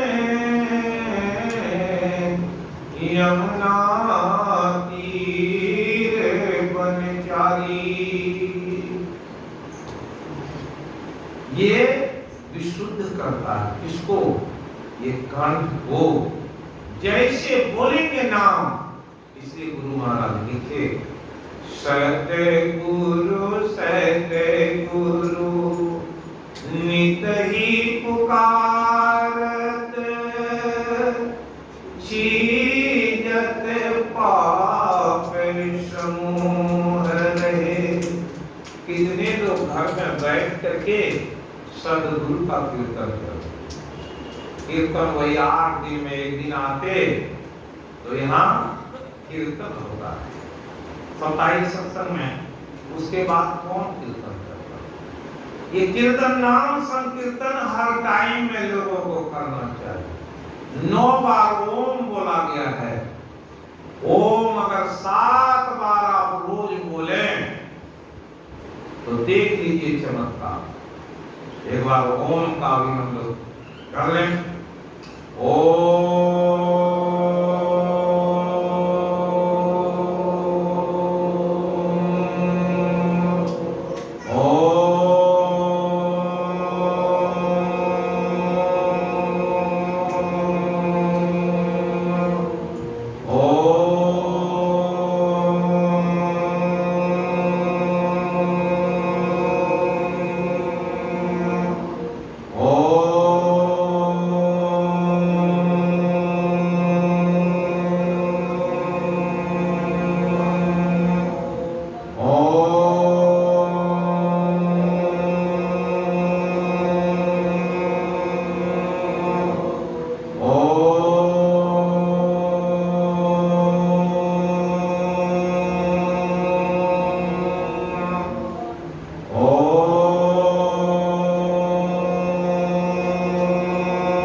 गायत्री के जो जहां हरिद्वार में उसके पीठ है, वहां पर एक मशीन रखा गया है लोगों को बताने। ओम की जैसे ध्वनि होती है, पूरे शरीर के 5 वायु जागृत हो जाते और सुषुम्ना में जोर लगता है। जो गुरु महाराज से विनती के बोलिए, गुरु बजर कपाट अंधेरी सन्मुख की। वो बजर कपाट खुलेगा कैसे? रोज उस पर हथौड़ा पे चोट लगेंगे तब तो नहीं खुलता, क्योंकि आपके भोजन सही नहीं है, आपके आसन सही नहीं है। तो भोजन सही नहीं, आसन सही नहीं, कभी कीर्तन किया नहीं, तो सीधे चाहेंगे कि हाई स्कूल में जाकर के सर्टिफिकेट मिल जाए कैसे? इसलिए बहुत सारी ज्ञान की बातों को जानने की आवश्यकता। आगे जो भगवान इसमें बहुत सारी बातों के ज्ञान कराए, इस अध्याय में उसको तो संक्षेप से कहना चाह रहे थे, 8:15 बनने वाला है। इसको संक्षेप में अभी सुनाते हैं, अपराह्न काल में आएंगे तो आज यमन की उस कुछ प्रकाष्ठा को आप लोगों को सुनाएंगे। समय को नहीं, आज जरूर आकर सुन लीजिएगा, किसी मत के वो ज्ञान इसमें बताया गया। भगवान कहते हैं चातुर्वर्ण्य मया सृष्टम गुण कर्म विभाग सब तस्य कर्तारम अपि माम विद्यो कर्तारम अव्ययम। चारों वर्णों के सृष्टि करता हम ही हैं, लेकिन उसमें हम लिप्त नहीं होते। न माम कर्माणि लिप्यन्ति न मे कर्म फले स्पृहा। जो कर्म किए उसको वहीं भूल जाइए। भगवान खुद सुने थे, धूप फेंक दिया, उसको वहीं भूल गए, उसको याद नहीं रखना। और क्या उसका फल मिलेगा उसको भी याद नहीं रखना है। इति यो माम अभिजानाति कर्म भी नो बध्यते। जो ऐसा करता है वो कर्म के बंधन में नहीं फंसता। कल 1000 रुपया किसी का बेईमानी कर लिए, ये आपका चित्त घड़ी के सुई के जैसे टिक टिक टिक टिक टिक टिक करते रहता है। अरे मूर्ख, उसका 1000 रुपया गिर गया था, तुझे उठा, बार बार वो सावधान करता है। वो क्या करता है? वो चित्त क्या है? यही चित्त की वृत्ति का निरोध करना ध्यान है। चित्त में जो बहुत सारी वृत्ति आती है, उस वृत्ति को धोएंगे। किससे? यही नाम संकीर्तन से चित्त की सफाई होती है, भोजन से चित्त की सफाई होती है। इसलिए तो कल सुनाए थे, हरि नाम क्या है? अमृत है हरि नाम जगत में। तो फिर विषय इस पीना क्या है? और इसमें अगर अमृत है तो इसमें बरस महीना की क्या बात है? दिन बरस महीना क्यों? ये तो हर घंटे करने की चीज है, तो क्यों गिनते हो? कि अब ये नाम संकीर्तन समय आएगा तो करेंगे, संध्या में करेंगे, संध्या हुआ तो कल सुबह में करेंगे। नहीं कर पाते। क्यों नहीं कर पाते? वो पाप जो है कौन है? वो पाप आपको करने नहीं देता, रोक देता है, अभी नहीं करना है, चलो आगे। आदमी उसके बात को समझ लेता है, विशुद्धि चक्र को शुद्ध कर लेंगे तो आप जब चक्र में वो टिकटिकी बजने लगे, आओ तो मेरे यहाँ। जैसे नाम का सुमरन किए वो नाम ही वहां सुषुम्ना में खड़ा रहता है, आओ। लेकिन आएंगे तो कैसे? वो खड़े कहाँ हैं? सुषुम्ना। आप यहाँ विशुद्धि चक्र में नहीं, आप कहाँ हैं? आप तो मने चौक में, मनोमय चक्र के ऊपर ज्ञान में चक्र है। ज्ञान तो हुआ नहीं, उस वैज्ञानिक से कैसे हुआ? इसलिए विशुद्धि चक्र को शुद्ध करना हो, इसी के लिए आगे कहते हैं, एवं ज्ञात्वा प्रीतम कर्म पूर्वैरपि मुमुक्षुः। अरे तुम्हारे पूर्वजों ने कौन से कर्म करके गति पाई? वो भी तो नाम जपते थे, पराती गाते थे। आज कौन पराती गाता है? रामायण पढ़ते थे, गीता पढ़ते थे। क्या तुम पढ़ रहे हो? तो नहीं पढ़ रहे हो। क्यों? ये तो थिएट मिल गया, एक लाठी पढ़ा दी हमको महर्षि में ही, तो सत्संगी हो गया। अब तुमको कुछ नहीं करना है, सारा खबर हम ही रखें। तो बेटा, बाप की कमाई पर जो जीता है, अंत में रोता और पछताता है, नहीं रोता।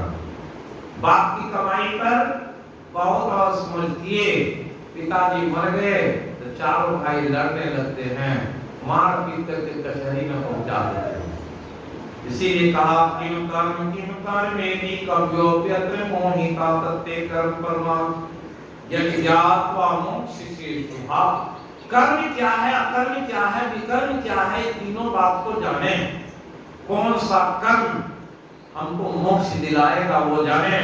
कर्मणो हि अपि बोधव्यम बोधव्यम च कर्मणो, अकर्मणश्च बोधव्यम कहना कर्मणो गति। कर्म की गति बड़ी गहन है, बड़ी कठिन है, बड़ा भारी है। कर्म तो करने में बड़ा आसान लगता है। किसी के 1 लाख रुपया बेईमानी करने में कोई देर नहीं हुई, कर्म तो कर लिए। वो कर्म का बंधन कैसा है? जो भगवान कहे, काल कर्म स्वभाव गुण घेरा। क्या ये 84 लाख योगियों में काल के कारण समय घेरा है, कर्म आपका घेरा है, स्वभाव आपके स्वभाव, अपने जो भाव हैं वो जैसा भाव है वैसा गति पकड़ा देगा। काल कर्म स्वभाव और गुण साथ में रहेंगे तो शक्ति पुरुष से दर्शन होगा। सत्संग भवन में आए, ये सात्विक जगह है, तो यहाँ के वातावरण तुरंत बदल। जैसे एक पांचों फोटो लगाए, पूछे सुरेश बाबू को कि अभी तक जो जगह था, अभी जगह में क्या परिवर्तन हुआ? हम बोले अभी क्षणिक परिवर्तन देखिए। तो सभी बताए कि सही है, फोटो लगने के बाद कि जगह का भाव बदल गया। अगर ये फोटो नहीं रहे, हम बोलना चालू करेंगे तो बहुत से बात जो है भूल जाएंगे। वो कौन सी बात बोलना है, ये बोले कि कैसे याद है? बोले याद नहीं। वो दोनों तरफ से खड़ा रहता है, वो कहता हमको पहले बोलिए तो हमको पहले बोलिए। अब वहां हम उस भाव में भूल जाते हैं किसको पहले बोले। वो जो भाव है वो भगवान उधर से बोलते, ये बात बोलो, ये बात इनको सुनाओ, ये दवाई देना है। डॉक्टर साहब बैठे हुए, अब डॉक्टर कौन दवाई देंगे? आपके मन से नहीं, परमात्मा वो भाव देते हैं, ये सुनेगा तो उसकी बुद्धि बदलेगी। इसलिए कहा यत् सर्वे समारंभाः संकल्प वर्जिता ज्ञानाग्नि तत् कर्माणं तमाहु पंडितम् बुद्धा। जब ज्ञान हो जाएगा, उस ज्ञान की अग्नि या उसके प्रकाश में सब कुछ देख लेंगे। आपके अंदर बहुत सारे कामना है, संकल्प हैं, वो सारे संकल्प उस ज्ञान की अग्नि में जल जाएंगे।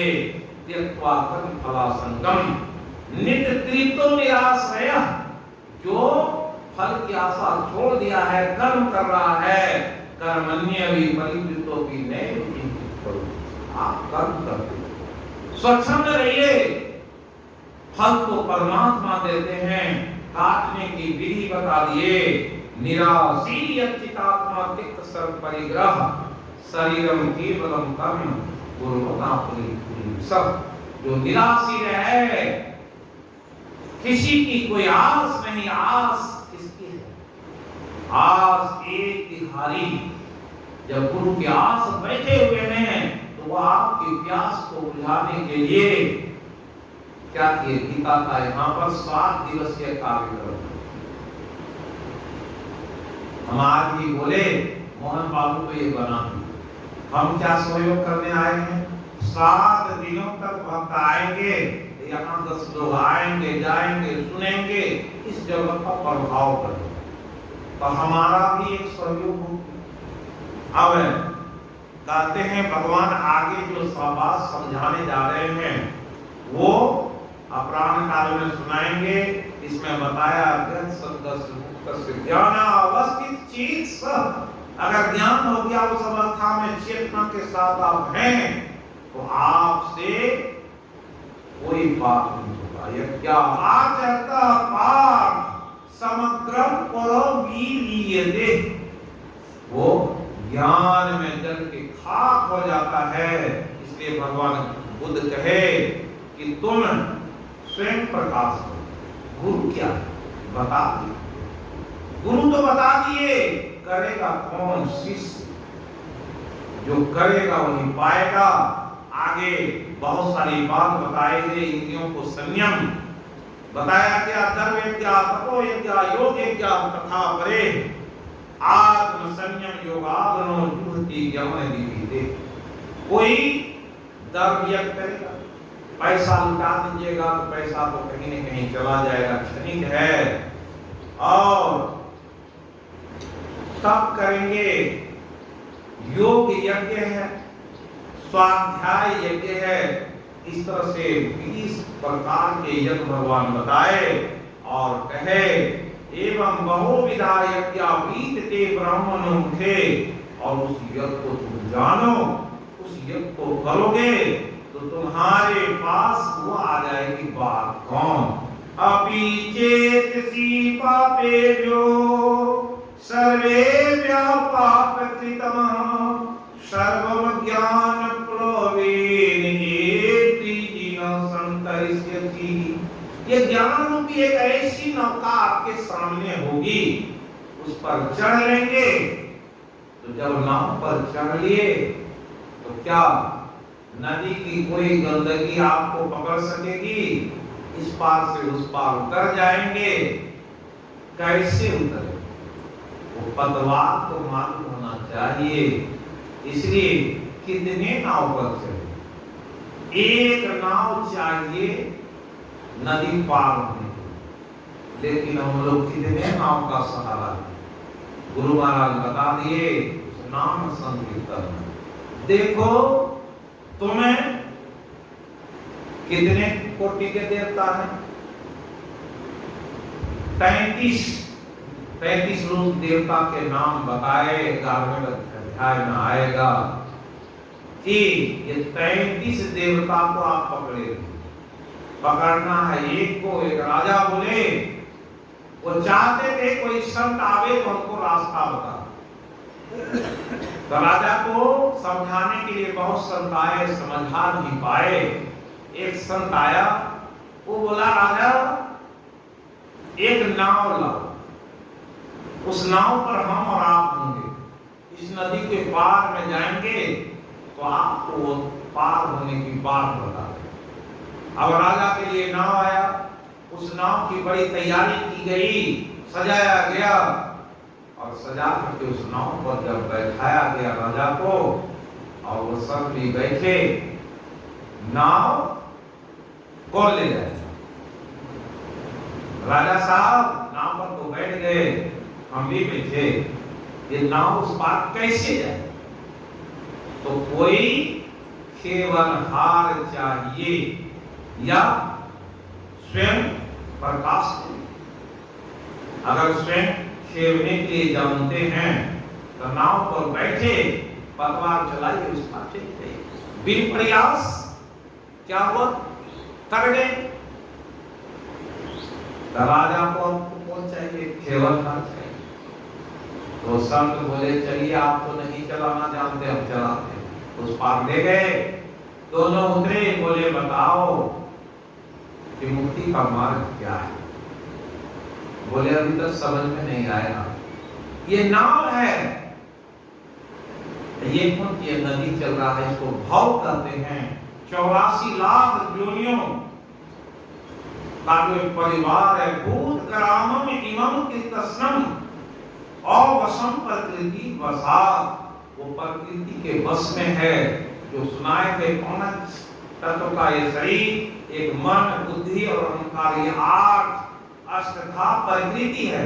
इसी के वश में ये देख रहे हैं पेड़ पौधे बाग बगीचे, और उसकी व्याख्या करेंगे। यही कहा भव सागर है, यही भव माने होना है। ये कौन बचाया? होना किसने किया? आप बनाए, स्वयं निर्मित किए, स्वनिर्मित सुनिर्मितो। ये 84 लाख योनि हम आपसे बना है, और इसको कौन पार करेगा? स्वयं हम ही पार करेंगे। नाव पर चढ़े, नाव को गिर जाए, इस नाव को खेवेगा के? गुरु महाराज कितना देर तक आएगा आपका घटवारी करने? आपको स्वयं आसन पर बैठना है। ये मूलाधार चक्र से सहस्रार चक्र पर पहुंचेंगे, उसके ऊपर वो वैकुंठ है जिसको सुनाए, दुर्लभो मानुषो देहि देहि नाम क्षण मंगुरा तत्रापि दुर्लभम मन्ये वैकुंठ प्रिय दर्शनम। वो सहस्रार चक्र के ऊपर के चक्र में है, जिसको महात्मा सब आते हैं, कहते हैं आपको जाना कहाँ है?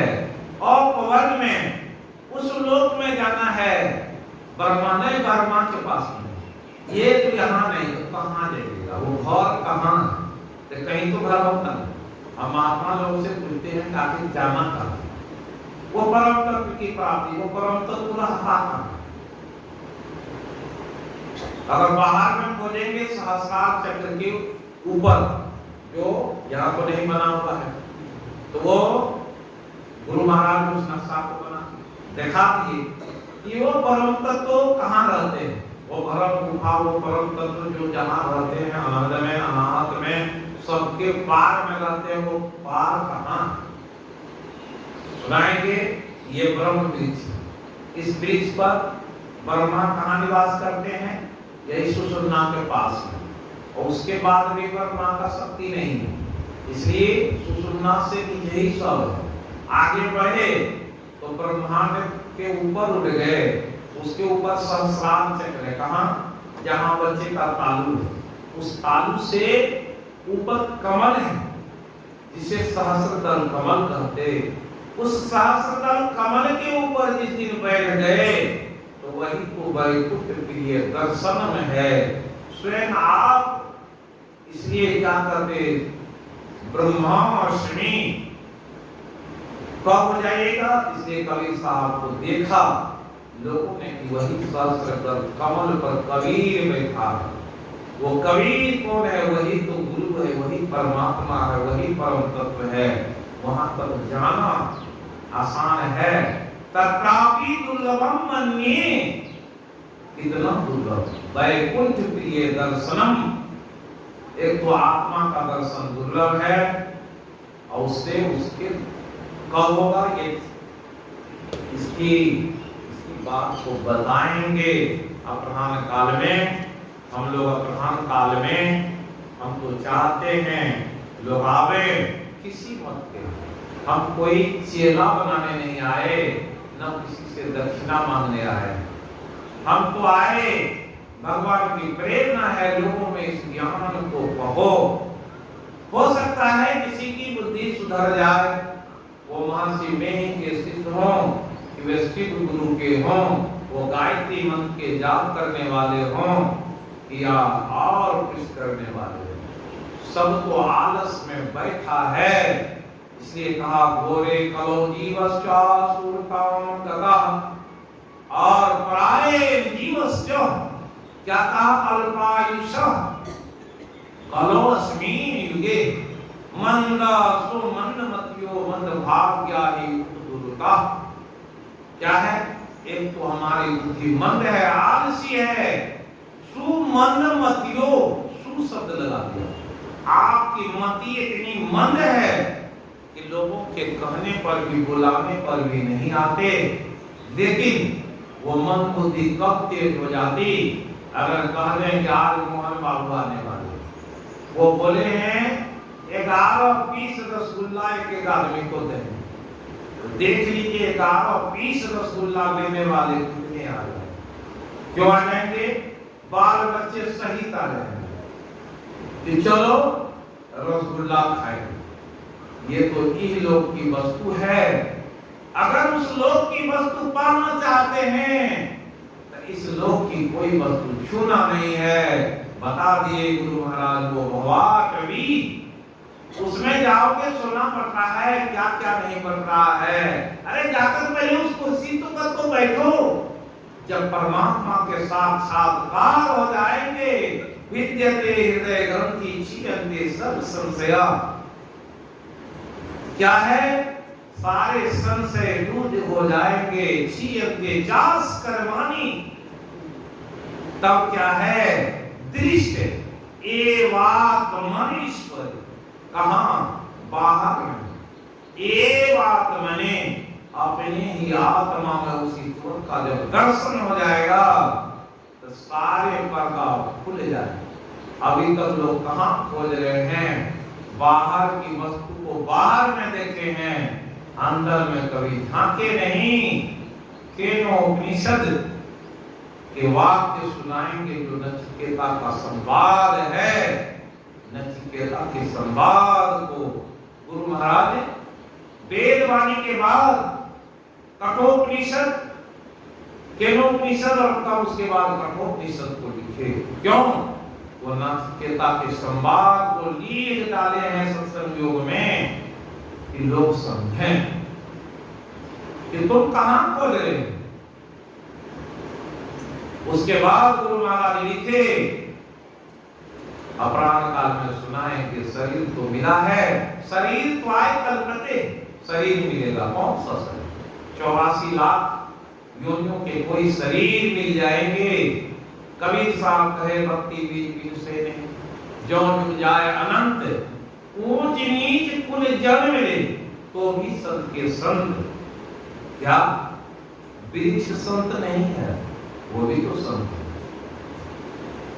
किसी कौन से कुल में कहां जन्मे? 84 लाख योनियों में तो अनेक कुल है। गुरु महाराज कहे शरीर मिलेगा, ये मत सोचो कि मुक्ति मिल जाएगा, क्योंकि तुमने प्राप्त नहीं किया। अगर इसी शरीर के रहते हुए उस परम प्रकाश को नहीं देख पाए तो प्रकाश में कैसे जाए?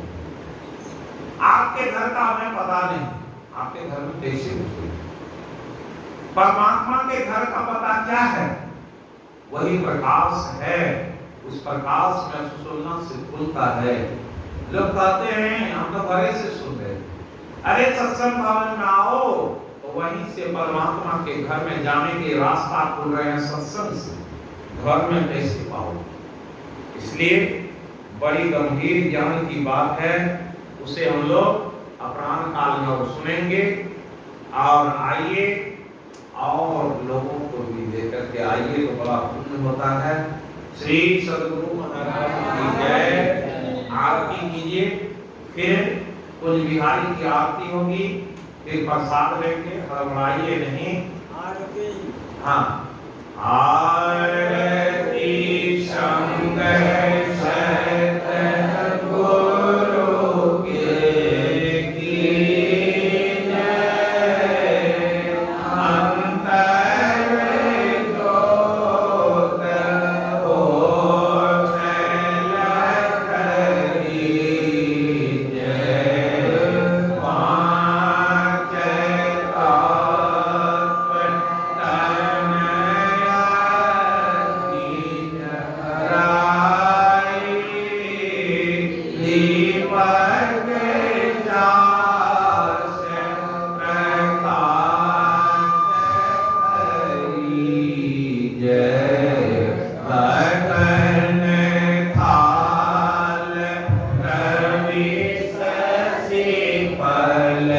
for